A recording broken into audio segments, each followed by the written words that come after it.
Good evening. Welcome to the first episode of Shadowy Spectrums. I'm your host, Peter Shelley. The focus of this show will be UFOs and other fantastic mysteries. Tonight, it is my special honor to interview one of Europe's top UFO and paranormal research personalities and archivist extraordinaire, Clas Svahn of Sweden. Clas is the International Director of UFO-Sweden and the Chairman of AFU, Archives for the Unexplained. Good evening, Clas. Good evening, Peter. Nice to see you and hear you. Likewise. And why don't we start with the organization, AFU. Please tell us about AFU. What is it exactly?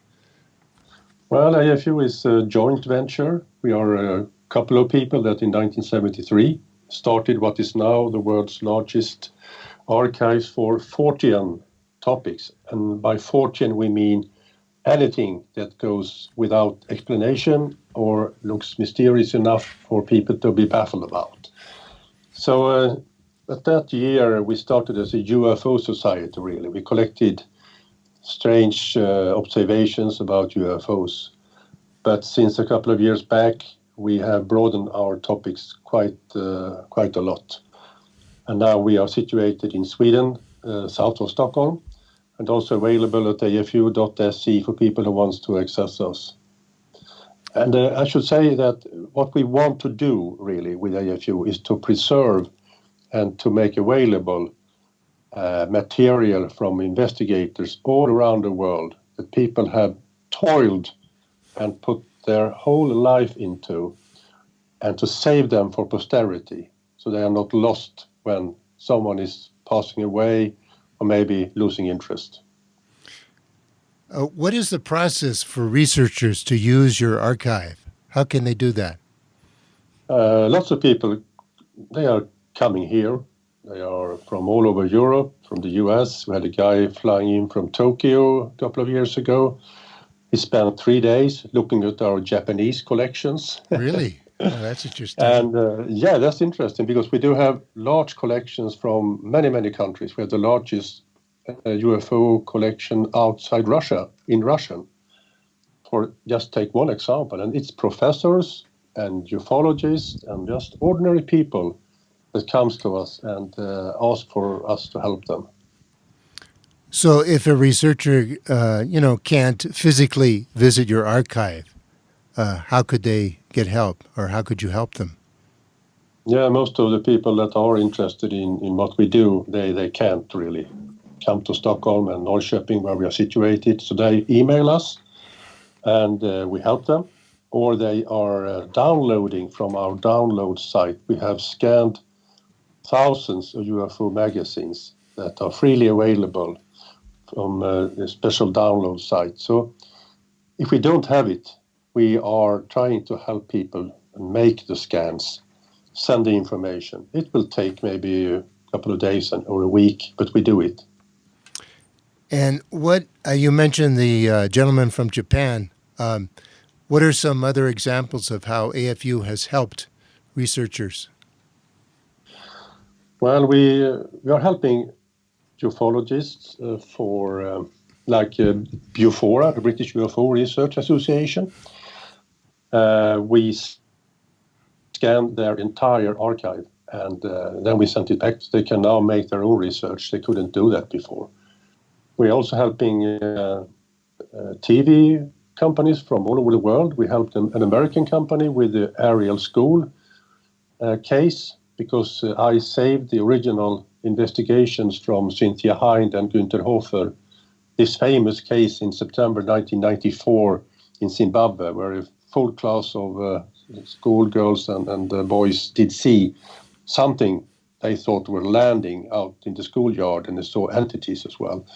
The research I saved from Günther Hofer in London 10 years ago, and now we have scanned it and we make it available for instance, TV companies. Great. I want to talk about your latest book. I have your beautiful new book in front of me that you were nice enough to send to me, and I've read it several times. I'm looking I'm looking at the cover, Clas Svahn, Files of the Unexplained, The Hidden History and Forgotten Photographs from the World of the Unknown. Tell us about your book.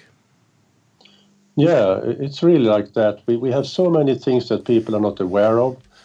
I mean, when you look at television series or read books about UFOs or anything else in the Fortean topic, you are hearing the same stories all over again. But we have so many other stories, so many things that have never been told and never been read by anyone.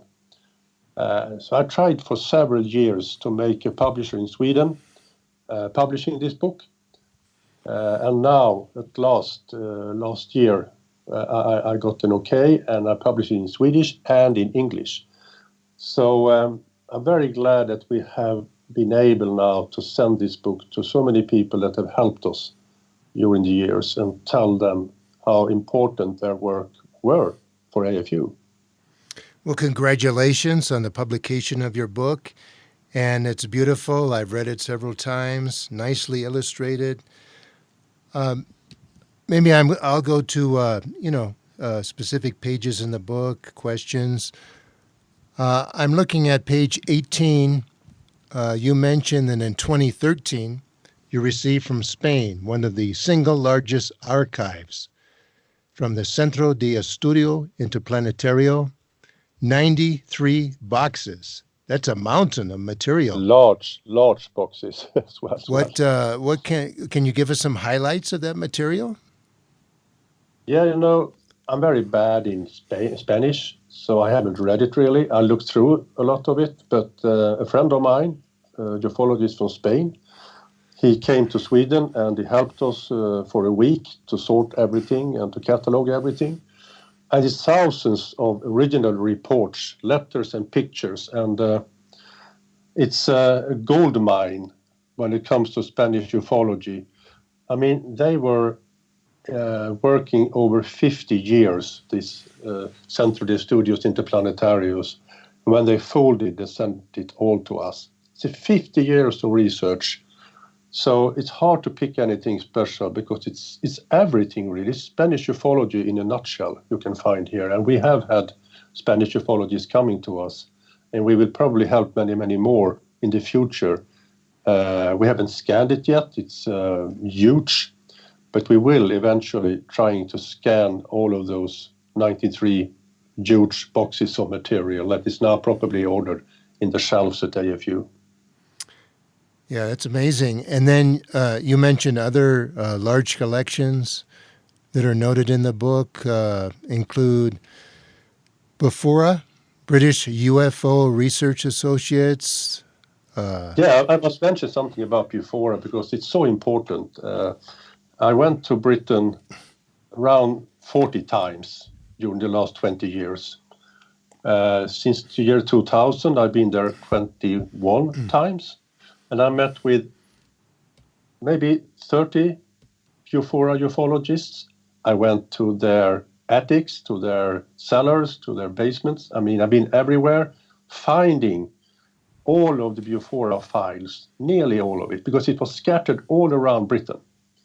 And it took me nearly 20 years to assemble all of it. And then we scanned it, the audio files were digitized, the pictures were digitized, everything. And I brought it back to Bufora in 2012 when they celebrated their 50-year anniversary.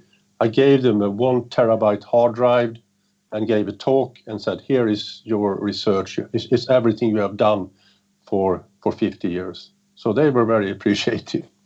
That's great. And then Flying Saucer Review, you have a huge collection of their publication. It took me 10 years to get that. I had 10 visits to Edwin Joyce in Rickmansworth. He has a house outside London, and I visited him 10 times. And eventually he gave up and said, take it. So, so it went to Sweden, and we have ordered it, and we have started now to scan that fantastic material, which is from the 1950s up until recently. The publication is still continues, or what's the status on that? Well, it comes now and then. It was published in one issue last year, but it's really not a regular publication anymore. But I know Edwin really wants to make it that, so he tries to do it. An organization called Contact International. What's that? Yeah, it's a British organization started in the 1950s. Lord Clancarty started it, and it was a huge organization for many, many years, very important as well. And I heard about it through email conversations with ufologists in Europe, and nobody knew what had happened to them or their archive. So I traced it, and I called Frances Copeland, who is still maintaining this organization, and I asked her, what happened to your files? Oh, I have it in my cellar, she said. And after a while, I visited her, and we borrowed it all. So we brought it back to Sweden, we scanned it, we brought it back to Oxford, and now she got it all on a hard drive and also the paperwork still. So we are still in contact, and they're finding things from now and then that we can scan and put into the hard drive for them again. Hilary Evans, what can you say about the Hilary Evans collection? Hilary was a great friend of mine. He was the most well-known researcher into the paranormal in Britain for decades. He was a real British gentleman, and I really, really misses him. He passed away in July 2011, but I stayed at his house every time I was in London, and he started to send things with us. And when he was sick in hospital, he donated his entire library, which is around 8,500 books about the paranormal, and all his magazines and research. So me and a friend from AFU, we spent a week packing in his house in the southern part of London, a full week. And then it was transported in a large lorry to Sweden. And it's now at AFU, and we have a special library called the Evans Library, which is mostly dedicated to ghosts and the paranormal, which was his expertise. Ah, interesting.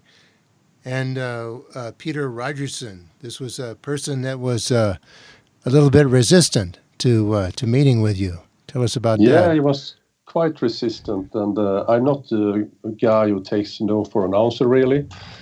I got to know about Peter Rogerson from another friend in London, John Rimmer, and he told me that Peter, he got a huge collection of books, but he will never give you anything at all. So, of course, I called him right away. I was in the southern part of England, and I gave him a call from a pub. He answered me. It was 6 o'clock in the evening, and he said, I know who you are, but I'm working tonight. We'll be home late, so I'm not sure we can meet. Well, we are far away from you, so it will be okay for us. We will be at you in Manchester very late, so that's fine. There are no places to park here on this street, you must park far away. No problem, we can walk, I said. Oh, it's very, very filthy here. I haven't cleaned the house for months. Oh, we are not very well dressed. That's not a problem at all. I have no chairs. You cannot sit. It's no place to sit. Oh, we can stand. Not a problem. I'm not sure. I will give everything away when I'm passing away to the library I work with. Oh, well, that's fine. We can just talk. Oh, well, come along, he said. So we drove. And we met with him at 10 o'clock in the evening. And he was a fantastic gentleman. We brought out 300 books after 1 hour. The next year, 1,500 books. And the next year, a couple of thousand books. And when he passed away in March 2018, he donated his entire library, around 8,000 books to us, and £10,000 as well. Wow, fantastic. Never give up. No, never give up. Borderland Sciences Research Foundation. That's the oldest youth organization in the world, you should say. It started in the 1940s in the US, in California. And we, of course, knew about it. I rang a guy there who I knew was connected to the Borderland Sciences Research Foundation. He never answered his telephone. He never answered emails. I wrote letters. He never answered letters. But one night, 2:00 in the morning here in Sweden, he picked up his telephone, and then I got him hooked. So after that, we met in Eureka, and we packed a full garage of fantastic UFO reports, magazines, everything, anything from the early days of ufology, the very early days. Even before Adamski and all of the other contactees came along, this is the first really. So it was sent to Sweden, and we have ordered it, and it's scanned now, and it's well preserved at AFU. Oh, okay, that's fantastic. That's great. I'm looking at your book, 2838, pages 2838. Some artifacts, some interesting artifacts. You talk about AFU has a number of alleged UFO-related artifacts. Objects supposedly that fell from the UFOs, clothing worn during an alien abduction. Can you tell us about those items and any others that you may have? That's very interesting. And some tests were done. Items is also always very interesting because it's something you can hold in your hand. You can feel the story. You can feel the validity, maybe, of the story. And one of the oldest artifacts we do have is from northern part of Sweden. It fell from an object that was observed by a man in July 1950 or maybe 1951. We are not really sure about that. But he saw this large globe of light in full daylight coming over him, stopping over a field and dropping something into the field. So he went out there and he picked up this strange kind of stone. And that he preserved. When he died, his relatives were going to throw it away. But the neighbors said, "Oh, that just looks interesting. What is this?" "Oh, it's something we don't know." So it was saved. And after a while, it came to a ufologist, and he donated it to AFU eventually. And that ufologist passed away last year. So it could have been destroyed in so many instances during the years since 1950, but it was saved. And I always thinking that there's so many things out there that are not saved, that are lost forever. So this is very important. AFU is an important institution, you can say, really. And are there some items that are not shown in the book that you have that you can talk about? Yeah, well, there is another item that are items that are in the book that I can say something about. It's one of the most interesting ones is Alan Godfrey's police jacket, I should say, from Todmorden in England in November 1980. Alan Godfrey, I talked with him last year when I wrote the book, and he's still alive. And he's a very nice gentleman, and he told me that he was out driving in his police car this night, 28th of November 1980. He was out looking for stray cows, some cows that had been lost from a farm, and he couldn't find them.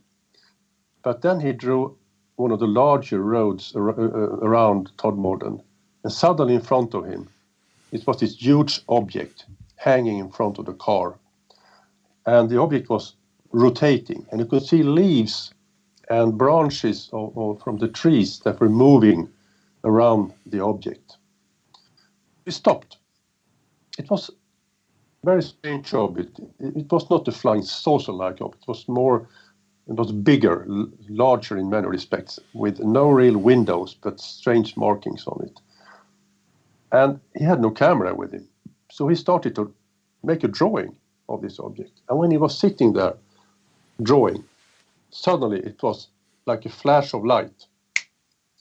And he was on the other side of the object, driving away from it. And when he turned around and looked, this object was gone. But it was a dry area on the road. It was slightly raining this night.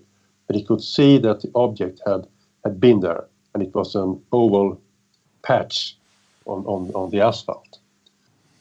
Later on, he was put under hypnosis.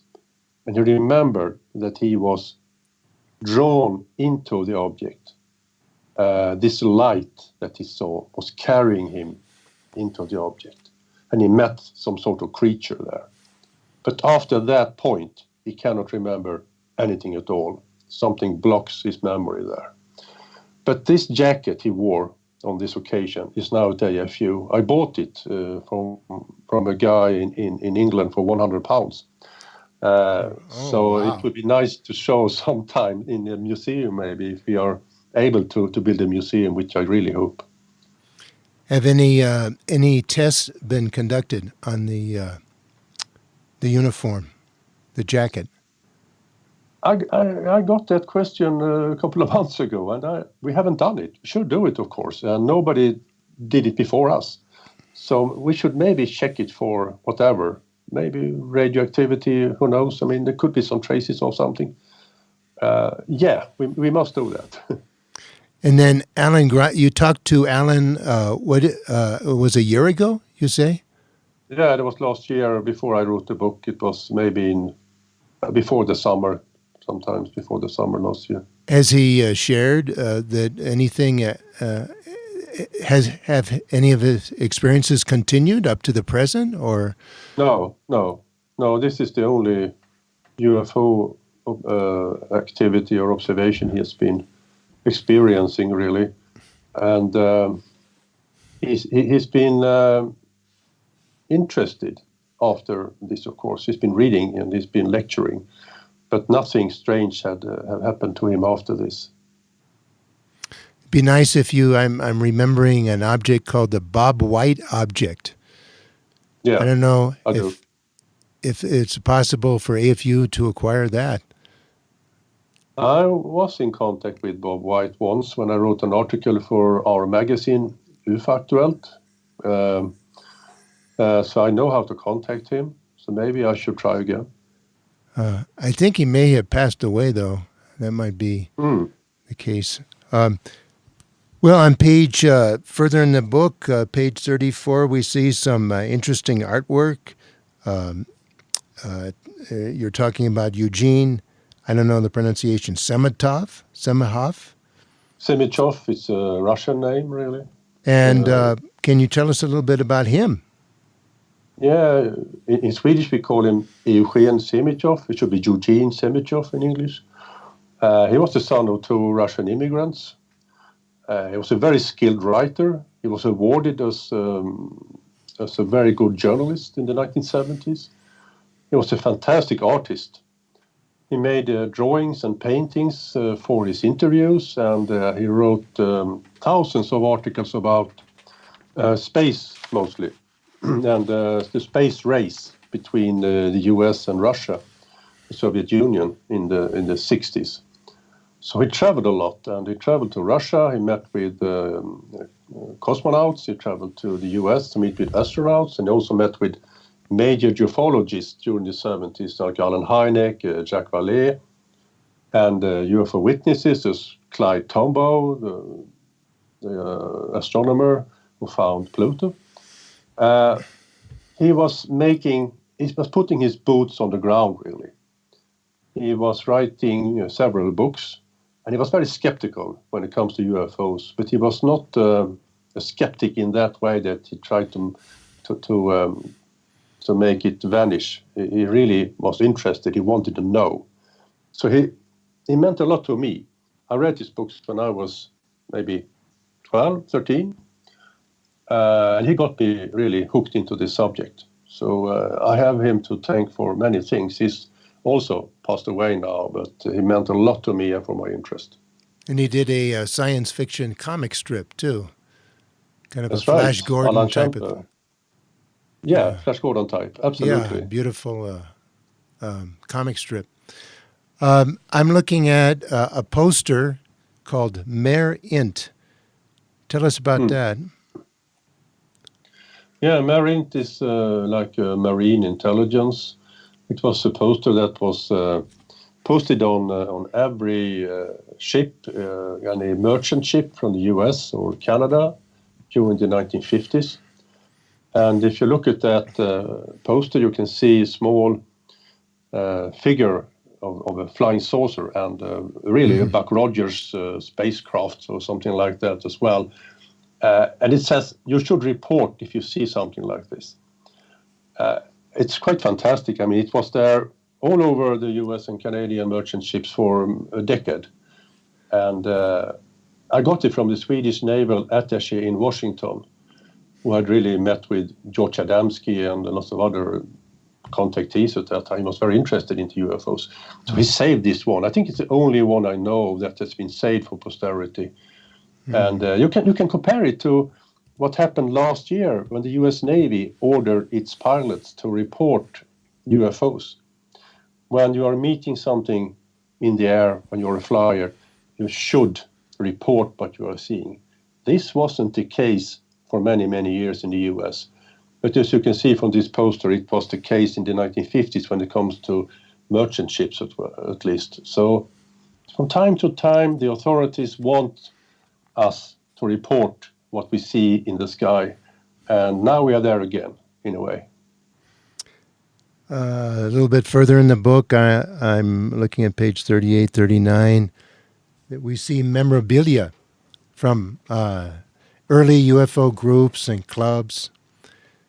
Tell us about those.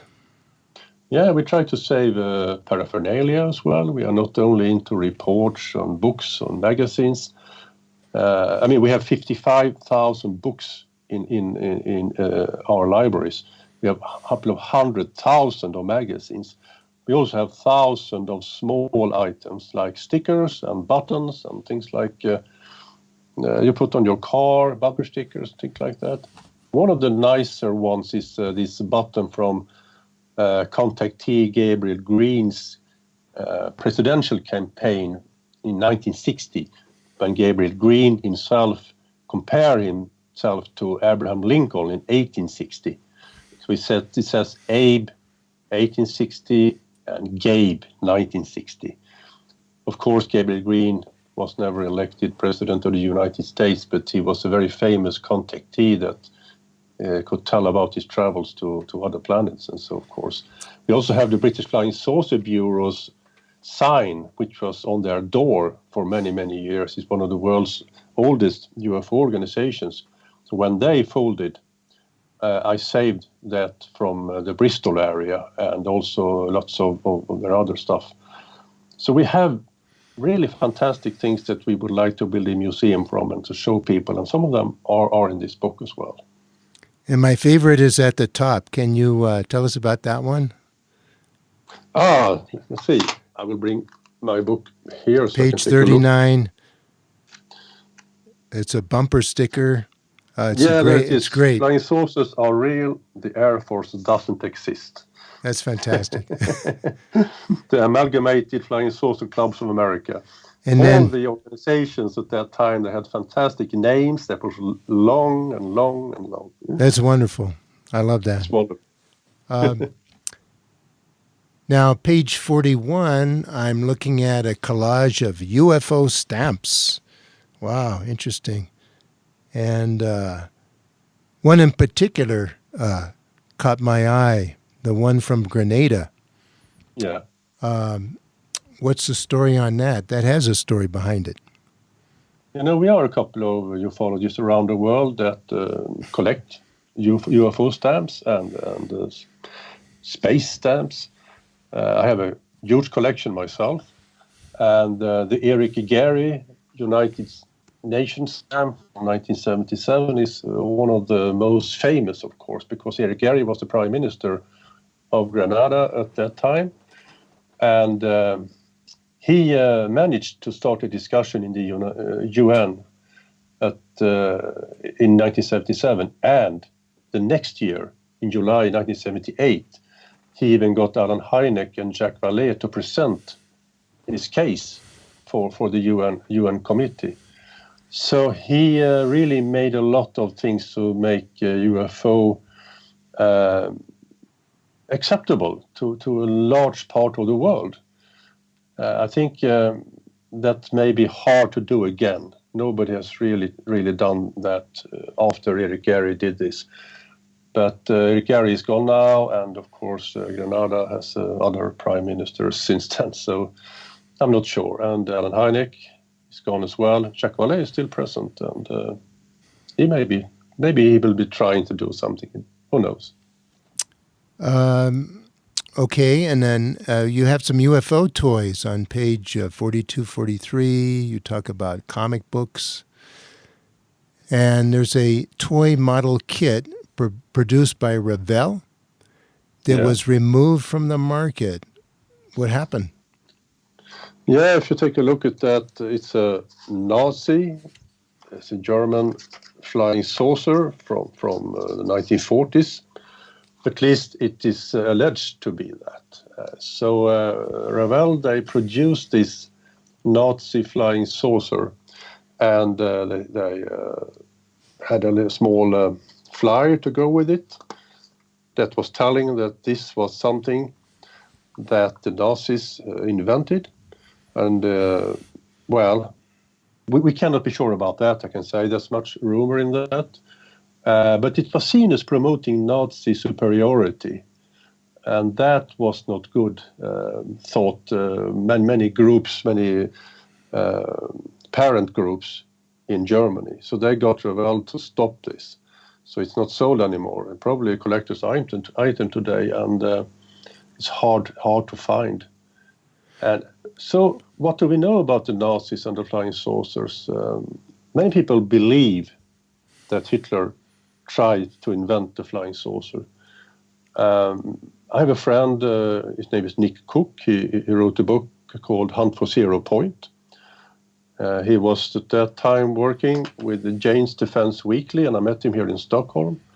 He was trying to see what the Nazis really did in the last years of the Second World War.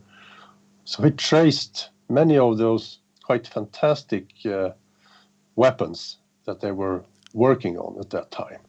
And one of them were something that could have been an anti-gravity machine in a way.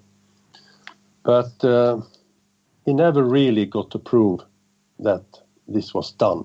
They were interested in anti-gravity, for sure. But we cannot see any real evidence that the Nazis got to build that. I see. And then the Lars Thorne case. This looks interesting, the graphics and the photos. Tell us about that, the Lars Thorne case. It's a Swedish case, and it's very interesting because of one thing, really. He was the first person in the world that took a stereo picture of a UFO. In the 6th of May, 1971, he was out on a moped together with his son on a military shooting range that was not in use at the moment. And he brought with him a small spy camera, very small, you can put in your pocket. And he tells me that when he stopped at this bunker complex, he saw something coming down from the heavens, and this very typical flying saucer suddenly were hovering in the air, not very far away. And he took one picture, and he moved a little to the right and took another picture.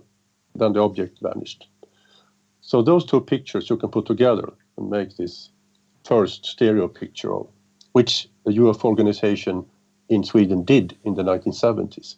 And at that time, it showed that these objects were very, very small. It was exactly like a hubcab to a Chevrolet, and it very much looked like that as well. But Lars Thorne still maintains that this is a real story, but much points to it's a fabricated story, and the pictures are also fabricated. But it's a first, and that's always interesting. Now, you also have recordings, audio recordings of many of the classic 1950s contactees. I personally absolutely love their stories of contact with the Space Brothers.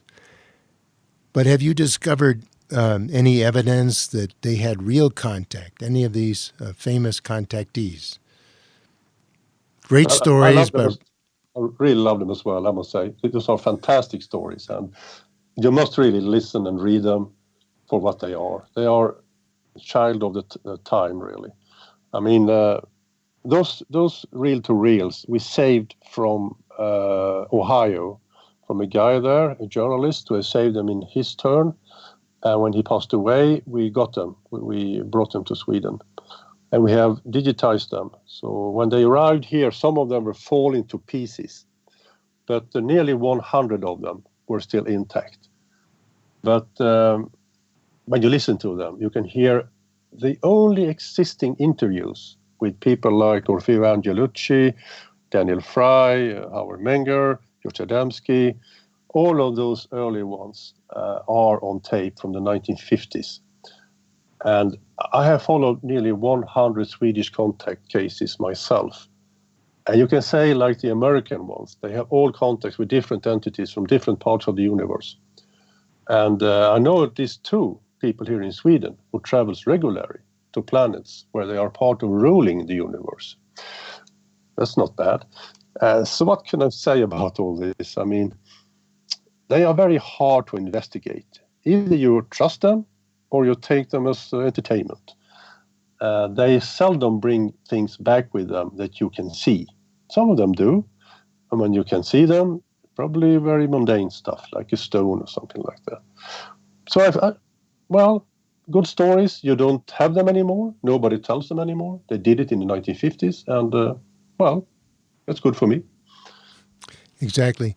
And then a little further on in the book, I see you meeting with famous U.S. astronauts and even a Russian cosmonaut. And you mentioned in a text that they, not surprisingly, confirmed the reality of the moon landing. There are some people who have a different opinion, but they confirmed it. And I'd like to know, was there any surprising information? So you had an opportunity to talk to them, I imagine. For example, were UFOs or structures on the moon discussed? Why Russia didn't go to the moon? Because I understand they were interested in that. Why the moon mission stopped? Anything surprising that they said? Yeah, I mean, I met quite a few cosmonauts and also astronauts, and I have long conversations with many of them. Stopped is easy to answer. Why did the mission stop? Because there were no political motivation to go there again and again and again. I mean, the American taxpayers thought it was just to bring back another rock that they already had. It cost US $25.4 billion in the late 60s, early 70s. That's a lot of money even today. So, I mean, for ordinary people, US had already won the race. It was a race, not a science project for most people. So they stopped it. There were no political incentive anymore to go there. Russians, yeah, they did try to go to the moon, but their moon rockets, they blew apart before even lifting. There were problems with them. And Alexei Leonov, who I met, who died last year, he was to be the first Russian on the moon. He was trained for that. He was really, really looking forward to it. And he was the first man to walk in space. So he was really an icon in the Soviet Union at that time. But he never got the chance, of course, because when the Americans, when Aldrin and Armstrong landed with Collins around the moon, Russians stopped. They stopped their moon project. And it's good as well. So, yeah, they had, okay, yeah. I'm sorry. No, I was just curious. Did the topic of UFOs come up with the astronauts or cosmonauts? I lost you there. I had a breakup in your... Did the subject of UFOs come up with the astronauts or cosmonauts? Yeah, I asked many of them about UFOs. Nobody has ever seen one. Nobody believes in the structures and buildings on the moon that some people believe in. I spent a full day together with Edgar Mitchell in Switzerland. It was just him and me, and I taped hours and hours and hours of recordings with him. And Edgar Mitchell was an ET believer. He was a promoter of that flying saucers are here, ETs are here. And he said to me, not a single astronaut had ever seen a UFO in space.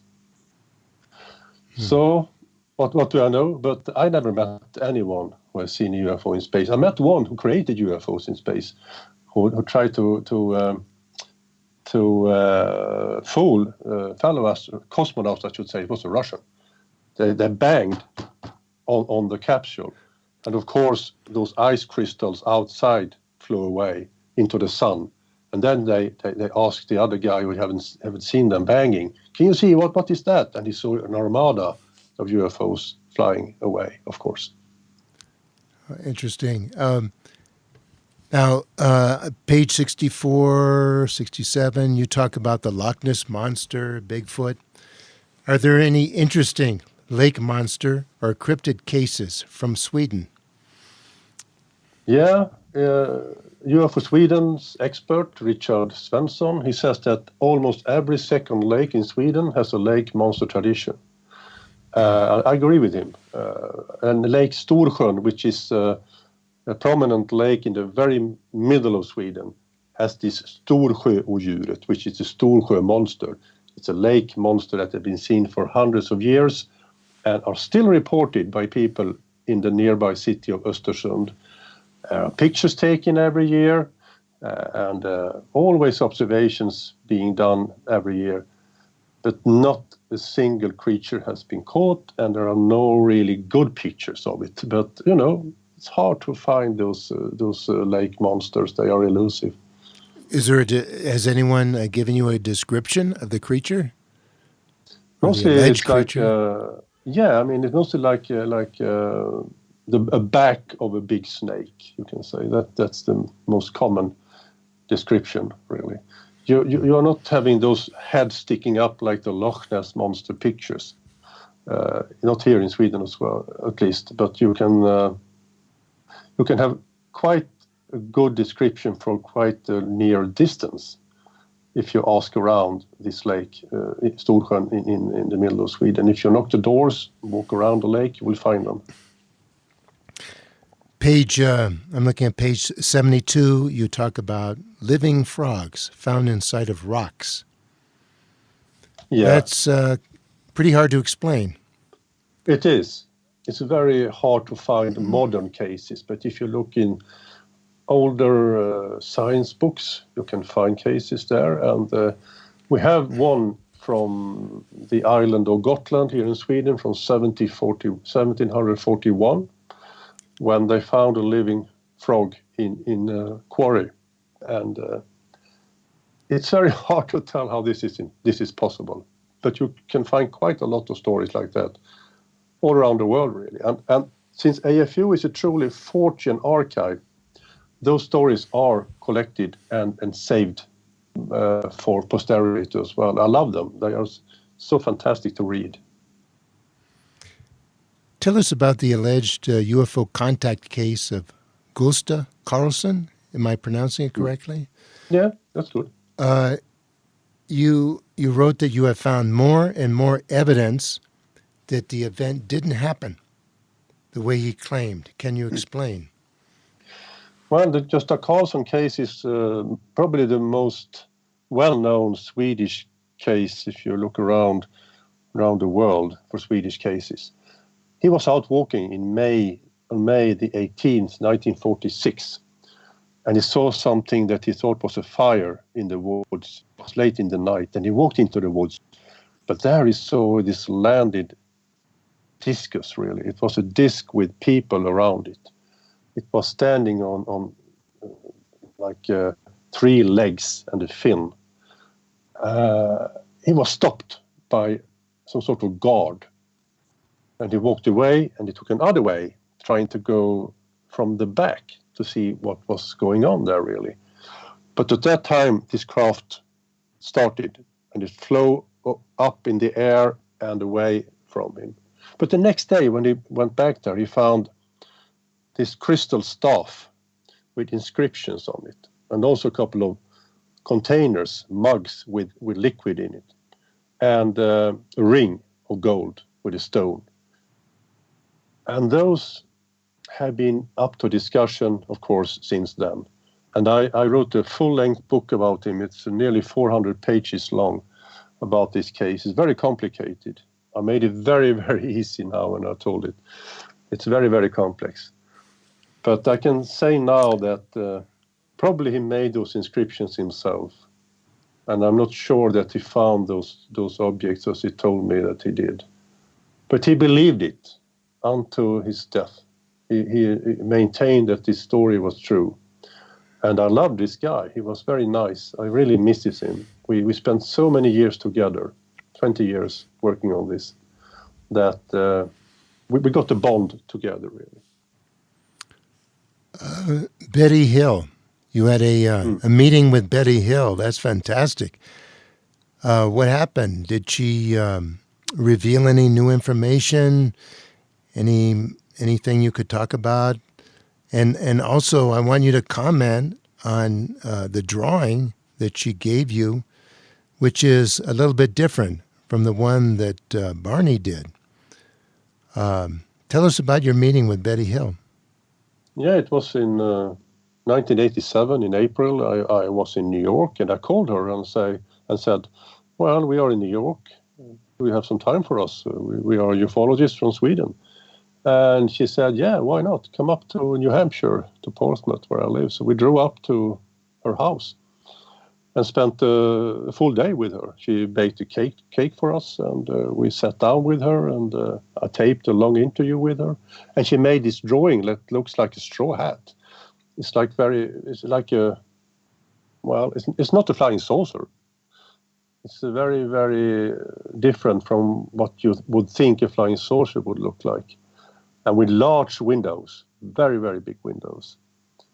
And she told us her story, but she also told us that she had, before the trip, when Barney and her made this encounter, just days before that, she had in her cupboard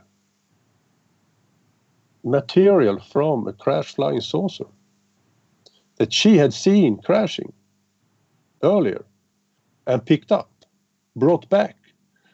But just a couple of days before they taking this trip, Barney said, I don't want this stuff laying around in our house anymore.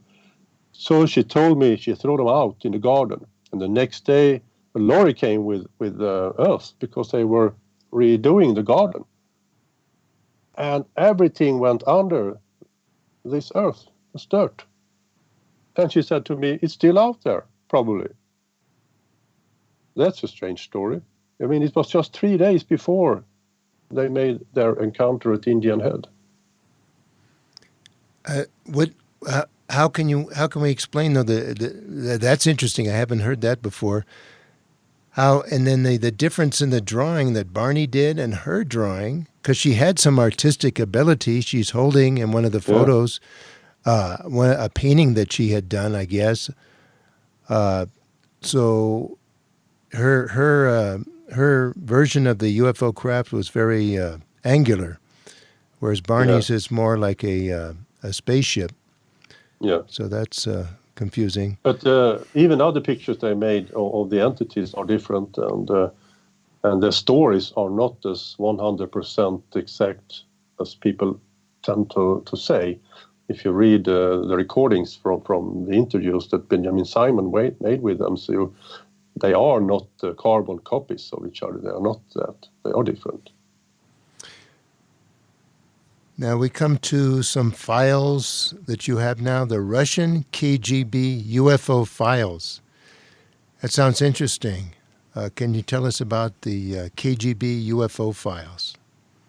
Yeah, absolutely. In 1993, it was in October, me and a Russian talking friend from UFO-Sweden, we went to Moscow to meet with 7 or 8 Russian ufologists. And one of them had contacts with Pavel Popovich, who at that time was a retired Russian cosmonaut. But Pavel Popovich had been able to get copies of the KGB material, and we got copies from that. So it was a very special mission to Moscow at that time, because at that time we went there military tanks were rolling out into the streets just after we have landed. And when we came to the family we were living with at that time, where it was all blacked out, the TV was blacked out.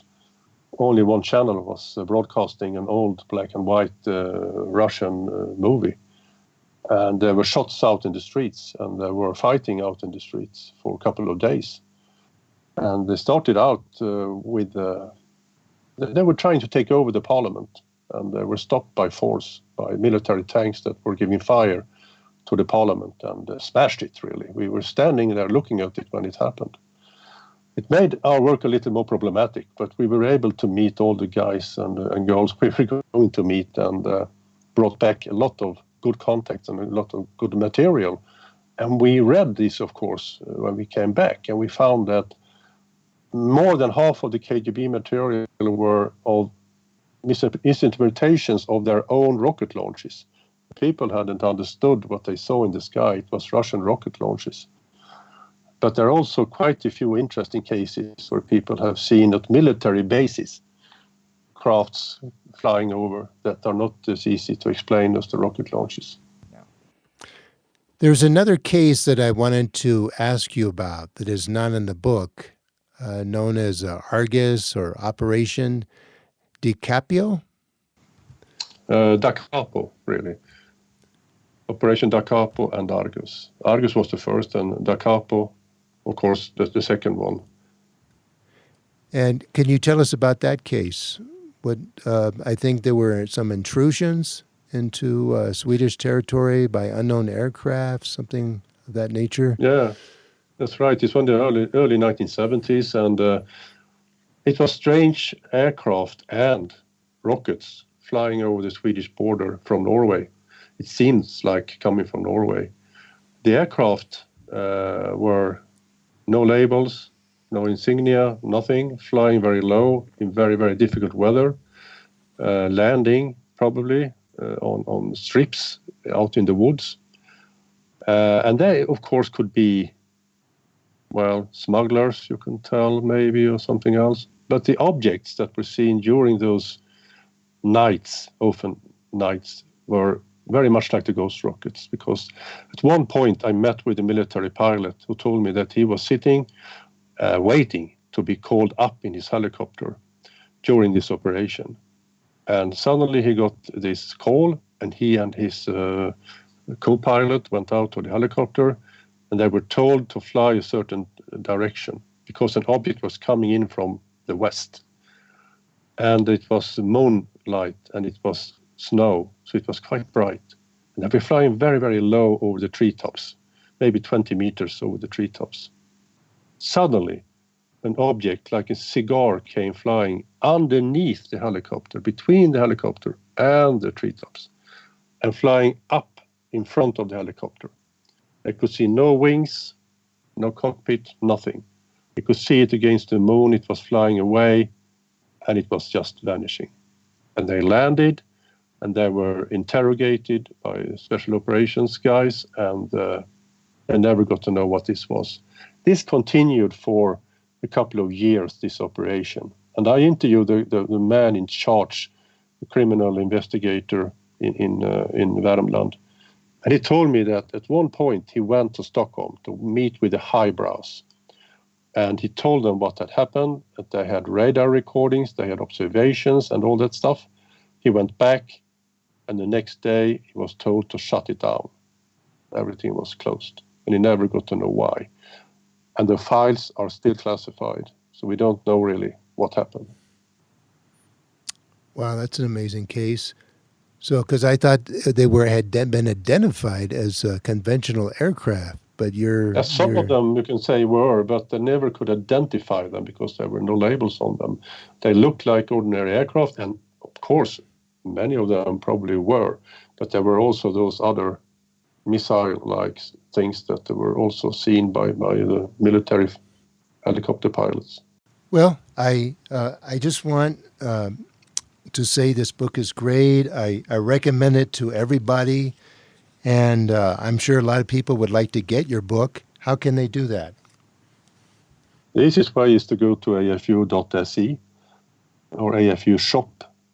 AFU shop is where we sell not only this book, but also surplus books from things we collect, because when we are collecting, we got third and fourth copy of books we already have. So we always save 2 copies, and the third and fourth and so on we are selling. So if you're looking for something rare, something you don't find out on Amazon, we will probably have it. And so take a look at the AFU shop. Klaus, now I would like to talk about one of the most fantastic mysteries of all time, the ghost rockets. And you are the greatest living authority in the world on the ghost rockets. You have investigated this enigma for decades and decades. You have spoken to the eyewitnesses, military, police officials, pilots. You have been to the locations. You have studied the government documents. I want you to take us back in time, back to the days when the ghost rockets appeared and shook the sky and the earth. Let's go back to the beginning. The year is 1946. Set the scene for us, please. Yeah, 1946, the year after the Second World War ended, and of course a year that was the first year of peace for Europe and most part of the world for many, many years. So this was a very special year. And it started very early on, really. In January, February, March in 1946, people reported seeing lights in the sky, which probably, as I can see it now, mostly were meteors and things like that could be quite easily explained. But suddenly, in May 25th, the first really big one came, the really big news story came. It had been reported rocket-like entities in the skies before that, but in the May 1925 issue of Aftonbladet, which was a very prominent newspaper, which everyone read at that time, it was written about this ghost rocket, strange thing flying over the sky with no wings and looking not like nothing no one ever saw before. And reports came pouring in, really, for the full of May and in June. And it took a couple of weeks before the military really found an interest into this, because rockets, there really should be of interest for the military, of course. So in the early June, they started to assemble people to collect reports from the military point of view. And in July the 6th, they formed a special committee called the Ghost Rocket Committee, with only men, not a woman as far as you could see, but experts in aviation, in rockets, and in all different sciences. And they also concluded that this must be kept under wrap. So they ordered the newspapers later on to not report exactly where those rockets were observed, because if it was an enemy that was shooting at us, they didn't want the enemy to know that they had seen them. But it only took a couple of days, and on July the 9th, it was a storm of observations, hundreds of them all over Sweden. And the first and the only picture of what could have been a ghost rocket were taken by Åsa and Erik Reuterswärd. It was in Dalekarlia in the middle of Sweden. And I met with both of them before they passed away. And now I can see it's a daylight meteor. But it really doesn't matter, because that picture were printed all over the world. And this was the picture of a ghost rocket in many people's minds. But the interesting thing is that after that, people were seeing those rocket-like entities crashing into lakes, and always into lakes. Not a single rocket did ever crash on land, which is very, very strange, of course. And it's hard to explain statistically how it could be like that, because it was 100 reports altogether that came to the Swedish military's attention of crashes into water, and not a single one on land. So, who knows? There is some sort of pattern there that we really don't understand up until today. And one of the most interesting cases happened on July 19th when 4 rockets crashed into lakes on 4 different places in Sweden. And of course, at that time, you didn't have cell phones, or you were not in contact with each other, so nobody knew about the other crash. So all of those crashes, the 4 crashes, were independently observed by more than 100 people altogether. And that was really the first big case that the Swedish military sent out their investigators trying to locate the ghost rocket, which had vanished under the surface. And they thought it must be able to be found on the bottom of the lake. And I looked for it for weeks. But they only saw indentations in the bottom of the lake. And the water lilies were cut off and scattered around on the water. And big rocks were thrown up onto the shore. And the people who saw this crash, they told me it was like a bomb coming down. Windows were shattering, and the dogs and cats were running around and scared. So after that, it continued up until December, when this Ghost Rocket Committee concluded that this was something real. We don't know what it was, but we know that it was not just a figment of imagination. It was something physical. Now, let me ask you, the lake crashes were involved other countries too, besides Sweden. Yeah, in a way, Sweden, say 90% of all the crashes were in Sweden. Some were in Norway, or some in Finland, no one in Denmark. It was really Sweden, Norway, and Finland. Sweden are more than 90%, I should say, a couple of them in other countries. There were lake crashes in Finland? I think there is at least one that I know of in Finland. That is not very widely reported, and I'm still not really sure how valid it is. But that's the only one I heard about, and I haven't been able to go to the bottom with that one. Now, is it the first lake crash was in Norway? Is that the correct sequence, or was it Sweden? No, it was in Sweden even before that, but not that widely published. The one in Norway in Lake Mjøsa, it was the day before the big ones in Sweden, the 4 ones. But you have discovered lake crashes in Sweden before the 18th of July. Yeah. And do you have any idea what would be the first one then? I'm a little bit confused. No, I'm not really exactly sure which one could be said to be the first one. Because people have seen rocket-like entities diving down on the other side of a forest, and there was a lake. So they really didn't see the splash, but they concluded that it must have been dropping down into the lake. So that's why I'm a little... I'm not fully sure which one you should say to be the first. The first big one was Lake Kölmjärv on July 19th. That was really the first in Sweden. And tell us about Lieutenant Carl Gusta Bartol. He was ordered to investigate. What happened? He was sent to Lake Kölmjärv the 19th of July, one of the 19th of July crashes. And when he came there, he immediately cordoned off an area, and they started to build a raft and trying to start to take samples from the floor of the lake, because in their minds, if there had been a crash, they must be able to find something metallic. And they also put this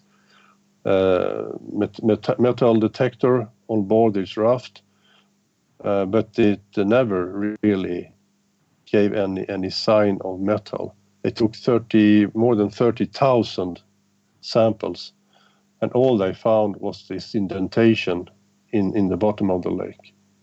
Nothing else. So something had crashed. I mean, I interviewed him in the early 1980s, and I asked him if there was any sign of that this was just something that people had told them and not seen with their own eyes. And he said, no, the crash really happened. But we cannot really find anything. We didn't find anything. It was so strange. Should have been a motor or something that would have been left there. Now, at the same time, some scientists from the Defense Research Department arrived to check for radioactivity. Can you tell us about that? Yeah, they were flown there just a day after the event, and they tried to see if there was any radiation, because in their minds, this could have been a launch from Russia, and it was used. They had used a television camera to guide it, and some atomic fuel, nuclear fuel, to propel it, and they didn't find any trace at all.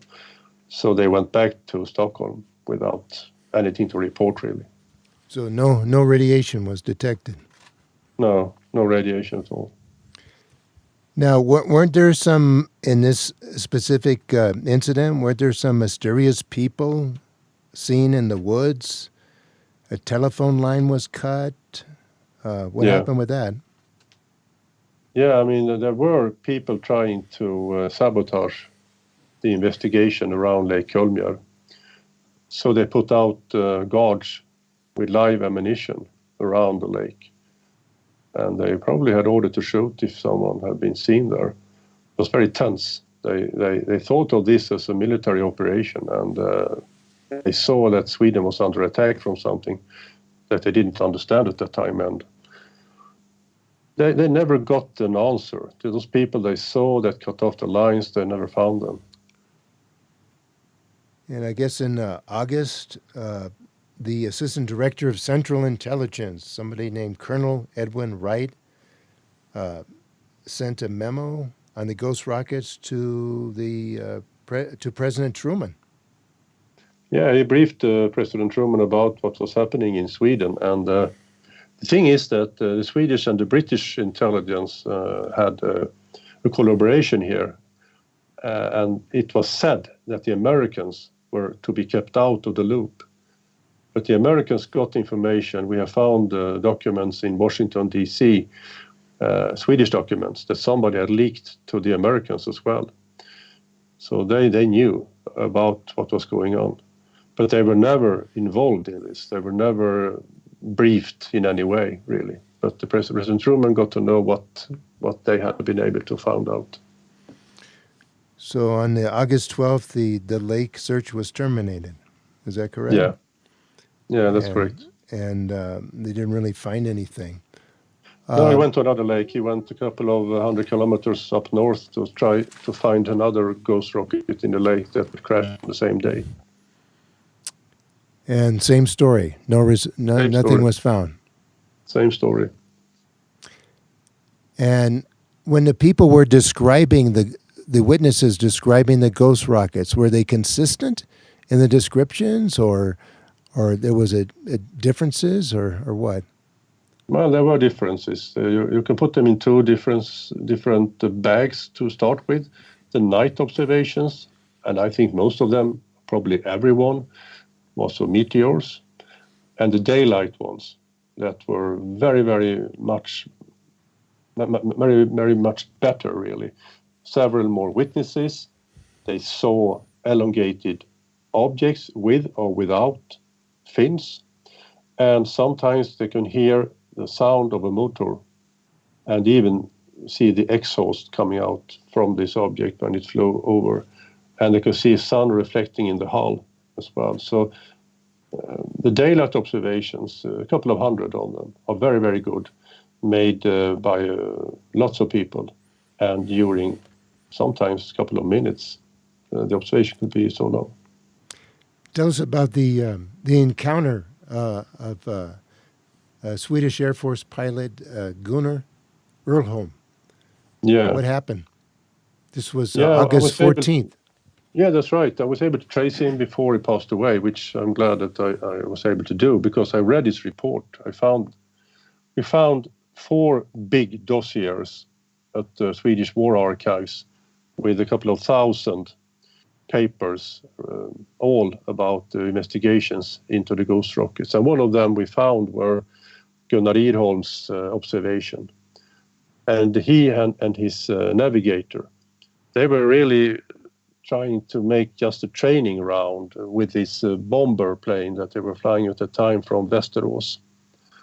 But they had to take a different course because it was a thunderstorm coming, so they couldn't go the way they wanted to fly. So instead they flew up to the north of Västerås, up in Dalecarlia. They flew very, very low. And suddenly they saw this around 15 meters long, cigar-shaped object with no fins, no tail, no cockpit, nothing that showed it to be an aircraft. And they tried to follow it. And they turned their aircraft and they followed it for a while, but they were outflown because this object, it flew straight into the thunderstorm that Gunnar Edholm really tried to avoid because it was so dangerous to fly there. But the ghost rocket didn't hesitate, it just flew into the thunderstorm and vanished. Did he have an opinion, what he saw? Well, he was taken to Stockholm to be interrogated by the military. They even showed him different aircraft, and he was up flying again, and they showed him different aircraft, so he could say if it was something like that he had saw. But no, he said it was not an aircraft, absolutely not. It was something different, and he never speculated that it should have been a cockpit. He said it should have been a tail fin, it should have been wings, but nothing was there. And no exhaust. No exhaust at that time, no. Now, a little bit later, August 20th, something happened. A World War II general, U.S. general, visited Sweden. Tell us about that. Yeah, James Doolittle made a visit to Sweden, and every newspaper, of course, both in Sweden and in many other countries, they tried to connect his visit to the ghost rockets. But I can say for sure it was not connected to the ghost rockets. The trip that Doolittle made was planned in 6 months in advance, before the ghost rocket wave. And he only at one occasion discussed the ghost rockets with the Swedish military.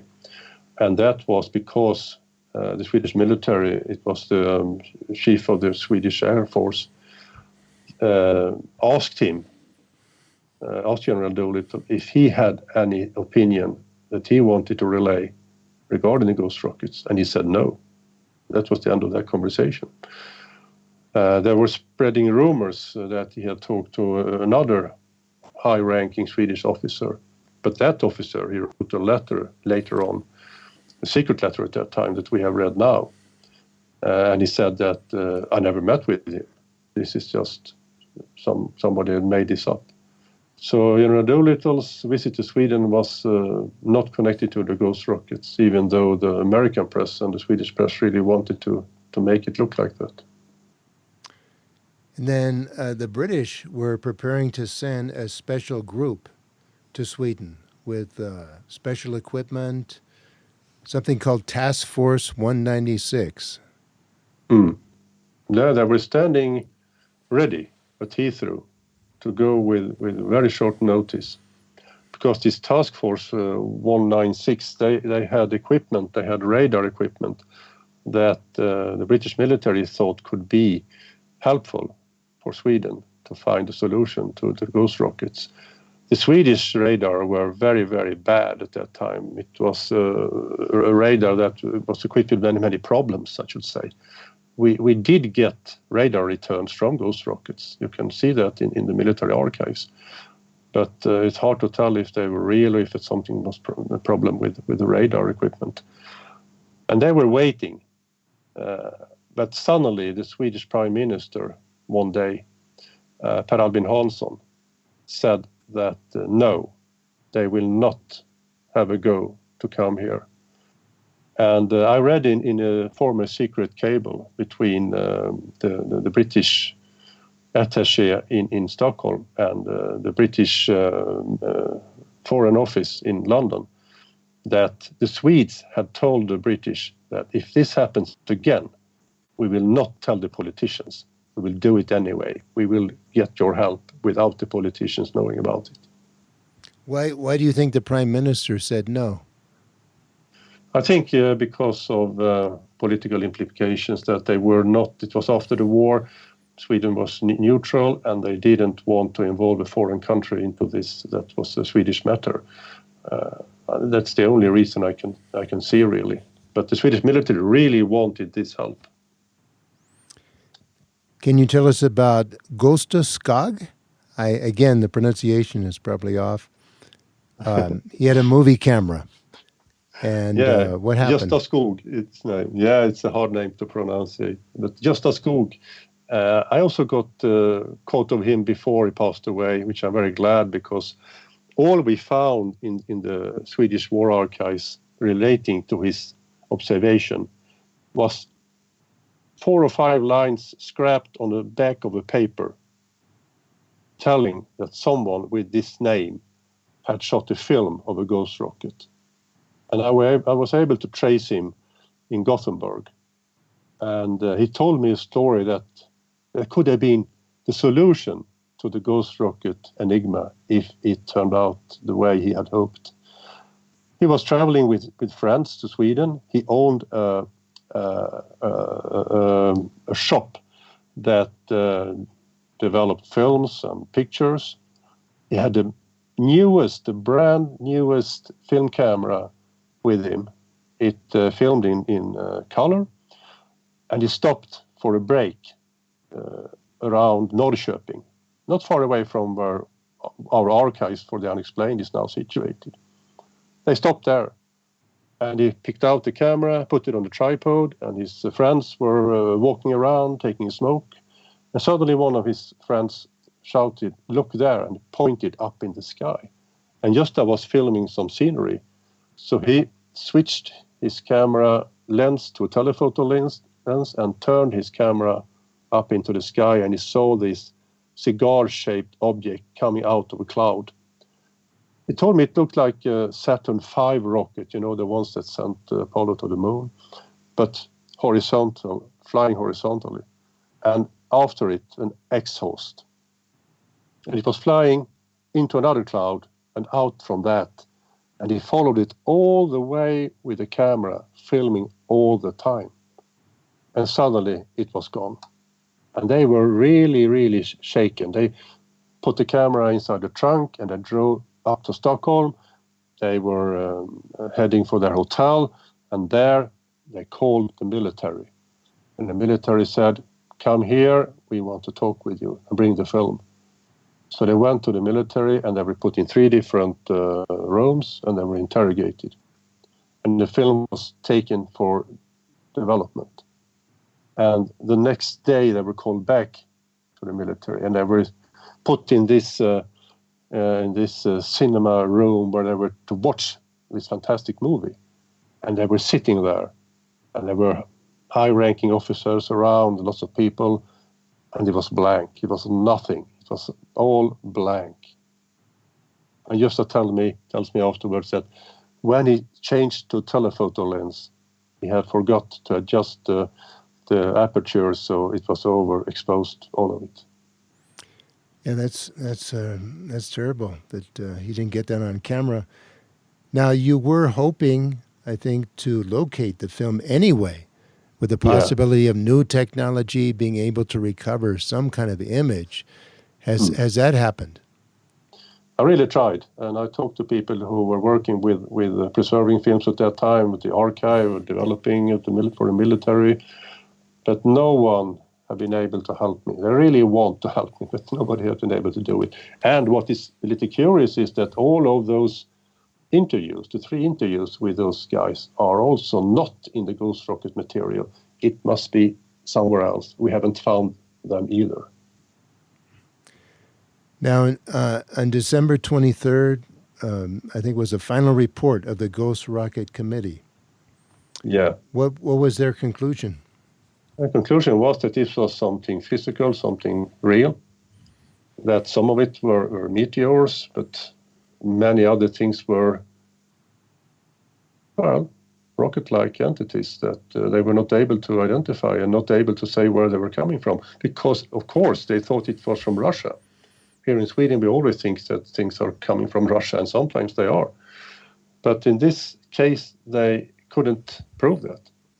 They even sent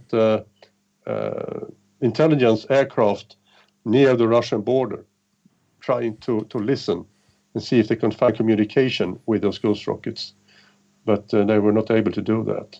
So it was just left as an enigma, and it's still an unsolved problem for the Swedish military, I should say. Now, I assume the Ghost Rocket Committee papers contain transcripts of the meetings. Is that correct? That's correct. Do you recall, as someone who has read them, do you recall anything significant that was said? Maybe any important clues that weren't followed up, anything? I think they did very, very much. They sent people to lots of places trying to find the rockets that had crashed. They sent people to interview witnesses. Mostly police were sent to do that. I think they did really what could be done at that time. But you can read the papers and you can see that also they are not understanding what they are dealing with. They are really baffled. They don't understand what all this is. So in the end, of course, many people think that, oh, well, this must be a figment of imagination or something like that, because when you don't find any trace, you only have witnesses, you think like that. But nevertheless, it was never the conclusion for the military that it was imagination. They never concluded that. They took it really serious. Did they ever ask the Russians directly, are you doing this? No, they never did that. And Russian newspapers wrote about this and they laughed about it because people here in Sweden thought it was from them. So we had a spy in Moscow at that time, a Swedish. He was spying for Russia, and at that time he was in Moscow. And I called him many years later, Really? asking him, Wow. yeah, if he had any knowledge about this. But he never talked to anyone about his activities. So he never talked to me either, I'm sorry to say. And so he didn't respond to your question? No, he said, no, I won't talk about this or anything else that connects to my spy activities. Now, I did look at a book by Loren Gross, UFOs, A History, 1946, The Ghost Rockets, and there's some really odd details that I came across I want to ask you about from the Ghost Rocket report, such as, quote, the wings fluttered as if they had been made of material. And this is from the July 18th, and I'm going to botch the pronunciation, Lake Mosa incident, where two rockets crashed into a lake. So my question is, what do you make of this wings fluttered bit? That sounds pretty strange. Yeah, I called two of the three witnesses at Lake Mjosa, and I interviewed them many years later in the 80s. The older witness was dead by then, but the younger ones still remember this observation. And they said to me they never saw a rocket. They saw some kind of object. They never saw any wings. They heard a sound, a very strong wind, and they saw a splash in the water. So, and they also told me that it was not two objects. That was really something that the newspapers had got wrong. It was only one object. So what we are left with is something that flies very fast over the sky, splashes in the water, and then it's gone. It's hard to tell if this was a ghost rocket or not. I mean, it's one day before Lake Kulmjärv, 19th of July, so it may be connected in some way. But, I mean, if wings flutter, it's a bird, mostly, I should say. But I asked the two witnesses if this was a bird, and they said no, it was no bird, but we didn't really see what it was. Now, what about this odd detail from a report? The projectile was in the midst of the flame track. The projectile was in the midst of the flame track instead of being in front of it. What would that mean? But to me, that means it's a nighttime observation of something that probably was a meteor. Many people mistook meteors for ghost rockets. I mean, you could describe a meteor like that because you don't see anything in front of the flame because the meteor is the flame. So I don't think you should think anything else about this. It's probably just nighttime observations. And also, this same source mentions a plane struck head-on, or alleged to have been struck head-on, by a ghost rocket. Did this really happen? No. And of course, Lauren Gross didn't have the opportunity to do any research in Sweden. He just read American reports in the newspapers. Much of that was distorted, of course. No aircraft ever have struck a ghost rocket. And also, the Lorne book quotes Jacques Vallée as saying, General Jimmy Doolittle was sent to Sweden to investigate reports of a crash ghost rocket, but his report has never been declassified. Of course, you explained his presence in Sweden differently. Is there a report to read? No. So there is a report from his visit to Sweden, probably, but that is about other things. There's no report about the ghost rockets. I mean, the only time he said anything about ghost rockets, that was when Air Force General Nordenskjöld asked General Doolittle if he had any viewpoints on this matter. It was during a dinner, and the only answer he got was no. There are absolutely no tracks in the former secret archives here in Sweden that Doolittle ever contacted anyone of significance regarding the ghost rockets. And as I said before, his trip was planned way before the ghost rocket wave started. So much of this is probably just a figment of imaginations from people who really want this to be something else. Now, 1946 was not the end of the ghost rockets. The phenomena continued a couple of years later. Yeah. I guess there was nothing in 1947. Is that correct? But in 1948. That's correct. So tell us about what happened on July 18th, 1948. Yeah, it's a very interesting observation because it was made by someone who is not easily explained away. Because it was the Swedish commander-in-chief, Helge Ljung, who was observing this ghost rocket crashing in a lake straight in front of him. He was sitting out reading his newspaper around 11 o'clock in the morning or midday. And he heard this strange sound coming from the south, and he looked up and he had a splendid view out of over this lake. And from the left of him, he saw this cigar-shaped object flying over the lake and suddenly turning and diving straight down into the lake. And it was a big splash. So he put his newspaper aside and he asked a friend to go with him in a boat out to this point of impact. And when he went there, he couldn't see anything, of course. It was 18 yards deep, so it was not easy to see anything.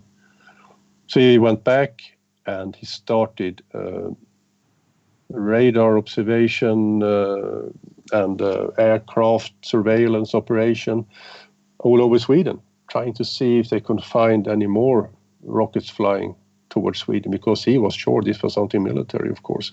And he started also a hunt for this ghost rocket he saw himself crashing.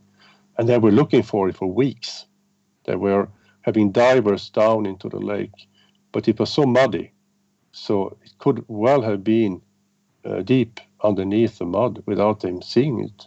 But I interviewed people that were involved in this research, and they told me it was all covered up. And they told a story about that Helge Jung's wife had dropped a diamond ring in the lake, and that was because they were there looking.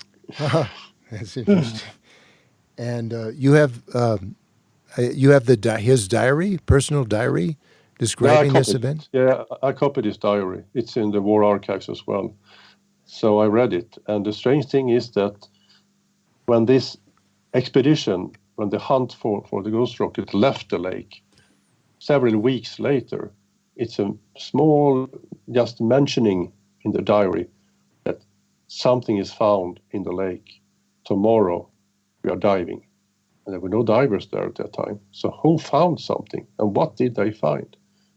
I have no idea. I looked for paper tracks since then, and I found paper tracks, but nothing that says that they were there again and if they found something. How do you interpret the last remark? Oh, yeah, that's very, very hard to tell. I mean, he wrote it very clearly, so clearly that something had been found. There's no doubt they must have found something. But what that was, it wasn't easy. I mean, 18 meters deep and mud. Who was there? Who was looking? Now, let's pause for a moment on this case. I'm just thinking that it's it is an amazing coincidence. The Swedish Supreme Commander just happened to be at a ghost rocket crash in a lake in front of him. I mean, were there other ghost rocket cases in 1948, or was it totally isolated case? There was no other cases where ghost rocket crashed that year. There were no wave. There could have been some observations of cigar-shaped objects, but this was the case. I mean, you're right. It is a coincidence, and it's very, very strange that the commander-in-chief sees something like this, of course. Could it have been was it well known that he was going to be there? Did he have a residence there, or what?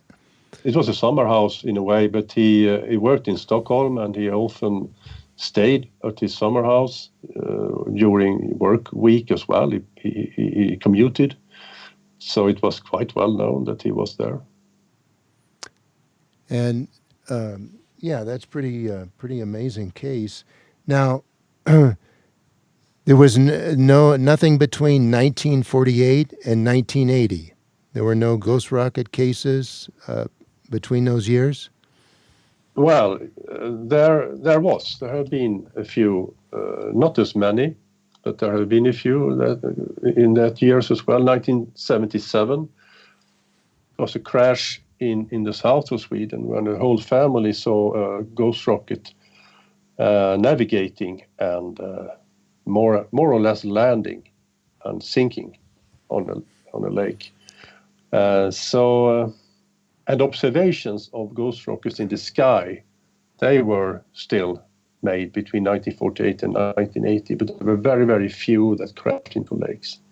But there was a lake crash, a ghost rocket lake crash in 1977. Do I have that correct? Yeah, that's right. And was there a military search again in this case, or? No search at all. It was never reported to the military. It was reported in the newspapers. So of course the military must have been aware of it, but they didn't go to the lake to try to find it. And was there a description of the object? Well, very much like other ghost rockets. No wings, just cigar shape, and not very long, 3, 4, 5 meters, usually that kind of length. Okay, let's go to one of your favorite cases, the 1980 case, on July 31st, 1980. Tell us about that. Yeah, it's a lake, Namajaure. It's in the very, very north of Sweden. It's up around the polar circle. And it was two, a man and his, at that time, the fiancé, that were out walking in this national park around 11 o'clock, middle of the day. took a break at the southern end of Lake Namajaure and heard a sound coming from above. And when they looked up, they saw this object coming around 100 meters over them, flying straight over them. It was a cigar-shaped object with small wings or maybe some kind of tanks, protrusions on the sides. And it flew over them and headed towards the lake. But suddenly it turned around 180 degrees and came back towards them. And then they were really scared because they understood that they may be hit by this. But they couldn't do anything. They were just standing there, and it was very hard for them to get away to anything. So they standing there and looking. And it was landing on the lake. It was not crashing. It's landed, and they could look at it with their eyes and in binoculars. And they saw those bubbles of air coming up, and it slowly sank underneath the surface and vanished. And then at that time, they were able to bring up the camera, which was at the bottom of this rucksack, and they took a picture of the lake. But you cannot see anything, of course, except the lake. And they walked away as fast as they could because they were afraid that this was something that could explode.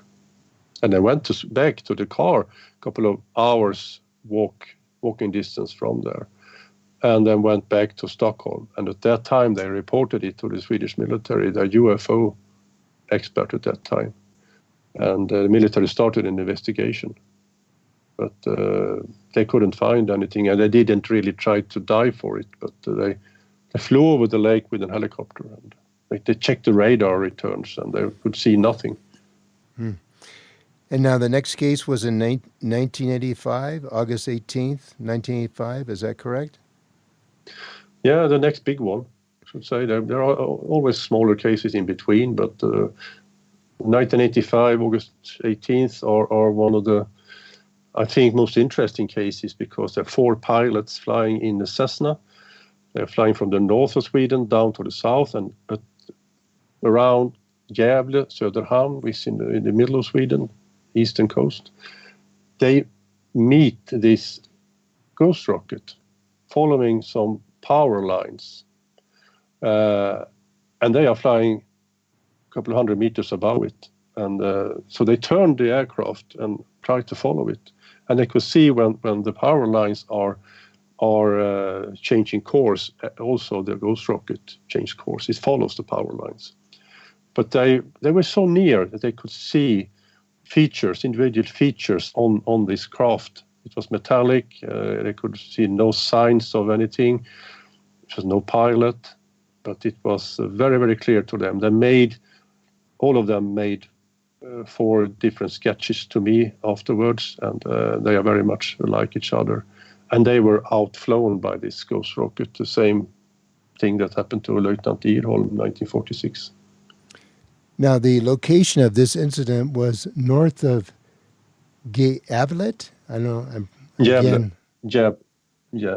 And now I looked that up, and there was some interesting information that this is a unique place. It's the only spot in the world where lines of all modes for power transmission meet. It's unique in terms of power transmission in the world. Do you think there could be significance to that? I mean, it could be, because they were sure that it followed the power lines. It was clearly connected to the power lines in some way. Now, the next case would be, a big case would be 1999, correct? Correct, yeah. And what happened on July 27th? You investigated this case completely. Yeah, it was at Lake Backjön. It's the western part of Sweden, very near Norway, really. And it was 7 witnesses on 3 different positions around this lake. And one of them heard this noise and looked up in the sky and saw this object, very much like the one at Namajaure, with an elongated body and some sort of tanks or wings on its side flying over him. And he shouted to the other 5 people who were down at the shore sunbathing. And they looked up and they saw this object. And it's changed its course and flow straight down into the lake. And another person on the other side of the lake also witnessed it. So there were 3 different positions from those 7 witnesses. And it crashed and with a big splash. So they called the military and the police, and it ended up with that the military searched for it for weeks. And they put a lot of hardware there with special submarines and special divers. But they never found anything. It was stamped secret, this operation. But afterwards, I read those documents, and I talked to all of the witnesses, and they didn't find anything, and I didn't really understood what happened. Since that happened in 1999, have there been any other cases since then? No crashes, but observations of ghost rockets up in the north of Sweden, especially following rivers at sometimes, navigating. And of course, it's very, very. It looks very, very much like drones today, but they were early drones, and nobody really have acknowledged that they are theirs. And the Swedish military has never been able to find the answer of their more recent observations either. Has anyone plotted the trajectories of the ghost rockets on maps and learned anything like that? Yeah, it's not anything to learn from it, really. They are really random.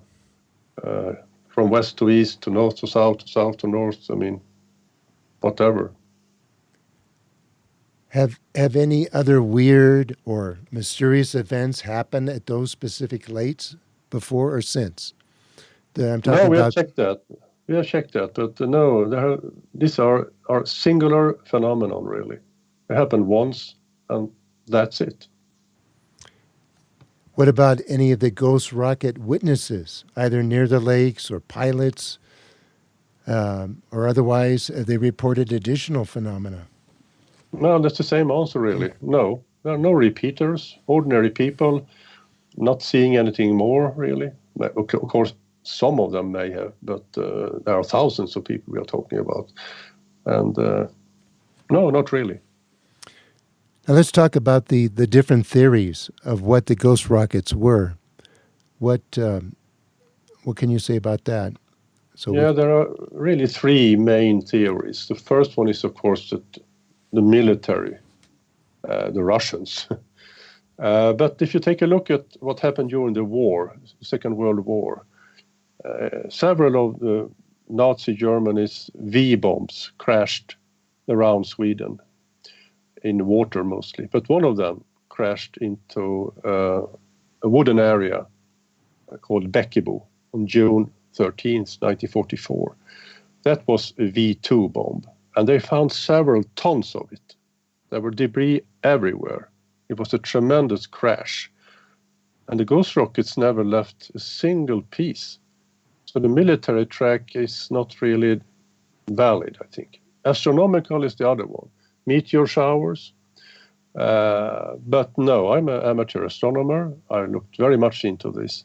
And meteor showers couldn't explain this. They are on special selected dates around the year and do not look like this at all. Mass hysteria was one of them. But of course, everyone knew it was peace, and nobody suspected that it was war coming. I don't think it was mass hysteria. It was over-reporting in some ways. People reported things because they read about things in newspapers. I reported everything and anything. It's much like today, really. That are the 3 really main theories. Does anyone believe that they were extraterrestrial? And if so, why? Not really. I read, I think, every single newspaper article in Swedish newspapers and Norwegian newspapers in 1946. And at no time, no one speculated about ETs. This was the year before Roswell. There was no social context to fit the ghost rockets into, except them being military, astronomical, or just mass hysteria, which is interesting. I mean, I worked together with a Fortean ufologist, Chris Aubeck, on his Magonia list, and looking into reports of strange things in the sky before 1947. And when we do that, we can see very, very few interpretations of strange things in the sky that were interpreted as beings from other planets. That is a recent way to see it. So, no, nobody really thought of those rockets being from another world. And it took a long time before people in Sweden, maybe nowadays, were to think in that way. Now, there was a Polish ufologist, Robert Lesnakowicz, again, probably mispronouncing his name, wrote a book about the Russian theory. Was there any interesting information in that? Well, Robert is a very good friend of mine and a good investigator, but the Russian track is cold as far as I can see it. They did not have the capability at that time to do this. And it took many, many years for them to be able to fire V-bombs that they have captured during the Second World War, as far as those rockets had to fly to reach Sweden in 1946. Now, I did come across some kind of odd information. I don't know what's your opinion of this, that the U.S. mass-produced copies of the German V1 before 1946, known as the JB-2, in preparation for the projected invasion of Japan. Over 1,000 units were manufactured. Do you think there could be any connection with that information? Well, it would be quite idiotic for the U.S. to try them out over Sweden. I mean, after the war, they had better things to fly at that time. They had V2s that were more capable. So, no, I mean, absolutely not. I can see no connection at all to that. Now, I had a thought that maybe psychics or remote viewers have attempted a reading of what happened. Has that been done?